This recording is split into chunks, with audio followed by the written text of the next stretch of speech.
So I've been talking to refugees, asylum seekers, displaced people for well over 20 years now. And when I founded Climate Refugees, almost 10 years ago now, what I heard were a lot of Somali refugees telling me in other parts of the world they were not in Somalia anymore. And when I was talking to them about durable solutions, they were saying to me, there's nothing to go back home to. I have no livelihoods. The crops were failing even before we left because there are no rains. The temperatures are increasing. We hear from our communities back home that nothing has changed. In fact, it's worse.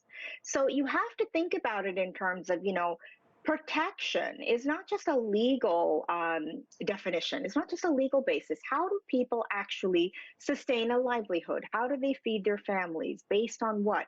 And then you have to think, Mike, how does conflict overlay and exacerbate these conditions in places that are deeply vulnerable, where populations are deeply marginalized, and where all of this is intersectional? There's nothing to go back home to, is what populations or rather Somali refugees were saying to me everywhere I met them. I would meet them in Ethiopia, in Kenya, in the Congo. It didn't matter where, but I would hear this over and over again. And it's not just Somalis, Mike. I've heard this from Central Americans. I've heard this from, lots of populations in Asia. So this is what the global landscape looks like right now.